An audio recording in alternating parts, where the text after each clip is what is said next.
Dear Unc, the letter began, they aren't much, God knows, but here are the things I know for sure. And at the end you will find a list of questions you should do your best to find answers to. The questions are important. I have thought harder about them than I have about the answers I already have. That is the first thing I know for sure. 1. If the questions don't make sense, neither will the answers. All the things the writer knew for sure were numbered, as though to emphasize the painful step-by-step nature of the game of finding things out for sure. There were 158 things the writer knew for sure. There had once been 185, but 17 had been crossed off. The second item was 2. I am a thing called alive. The third was 3. I am in a place called Mars. The fourth was 4. I am in a part of a thing called an army. The fifth was 5. The army plans to kill other things called alive in a place called Earth. Of the first 81 items, not one was crossed out, and in the first 81 items the writer progressed to subtler and subtler matters, and mistakes grew more numerous.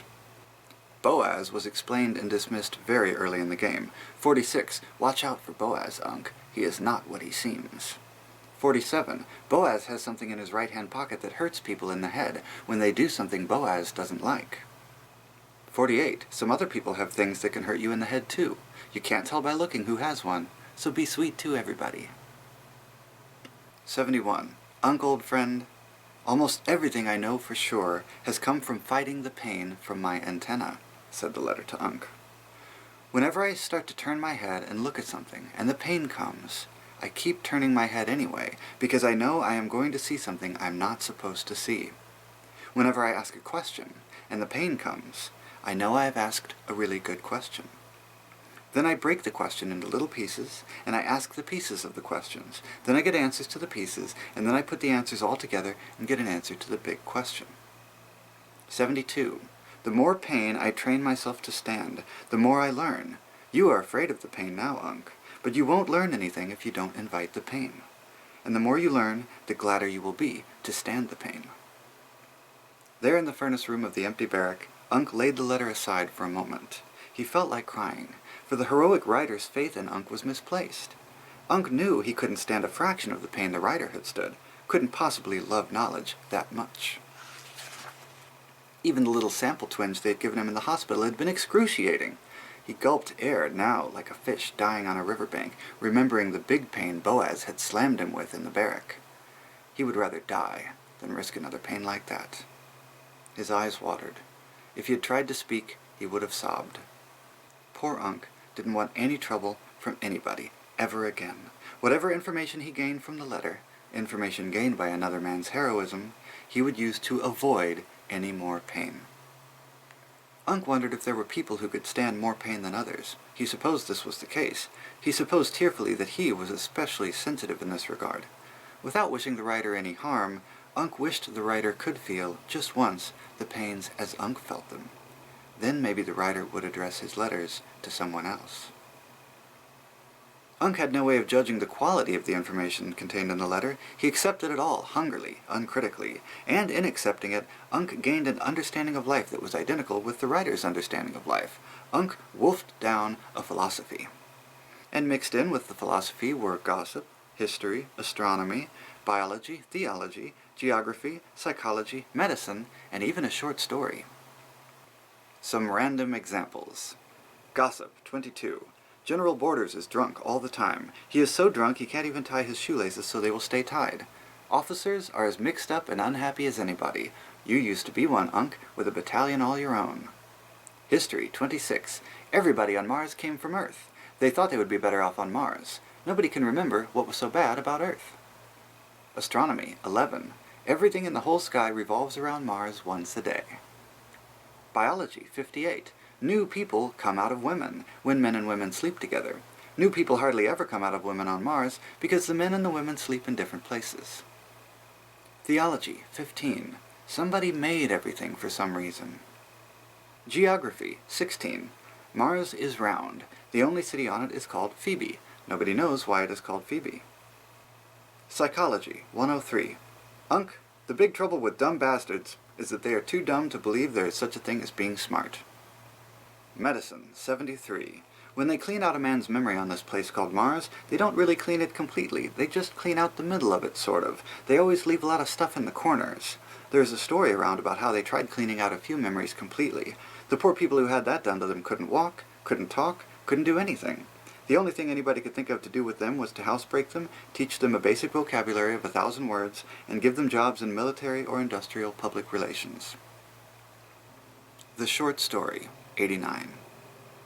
Unc, your best friend, is Stoney Stevenson. Stoney is a big, happy, strong man, and he drinks a quart of whiskey every day. Stoney doesn't have an antenna in his head, and he can remember everything that ever happened to him. He pretends to be an intelligence scout, but he is one of the real commanders. He radio controls a company of assault infantrymen who are going to attack a place on Earth called England. Stoney is from England. Stoney likes the Army of Mars because there's so much to laugh about. Stoney laughs all the time. He heard what an 8-ball you were, Unc, so he came over to your barrack to have a look at you. He pretended he was a friend of yours so he could hear you talk. After a while, you got to trust him, Unc, and you told him some of your secret theories about what life on Mars was all about. Stoney tried to laugh, but then he realized you had turned up some things that he didn't know anything about. He couldn't get over it, because he was supposed to know everything, and you weren't supposed to know anything. And then you told Stoney a lot of the big questions you wanted answered, and Stoney knew the answers to only about half of them. And Stoney went back to his barrack, and the questions he didn't know the answers to kept going around and around in his head. He couldn't sleep that night, even though he drank and drank and drank.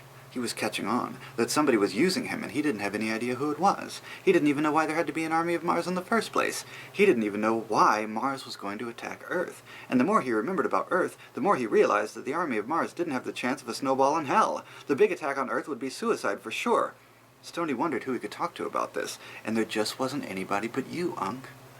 So Stoney staggered out of bed about an hour before sunrise, and he sneaked into your barrack, Unc, and he woke you up. He told you everything about Mars he knew, and he said that from now on he would tell you every bloody thing he found out, and you were supposed to tell him every bloody thing you found out, and every so often you two would get off somewhere and try to fit things together.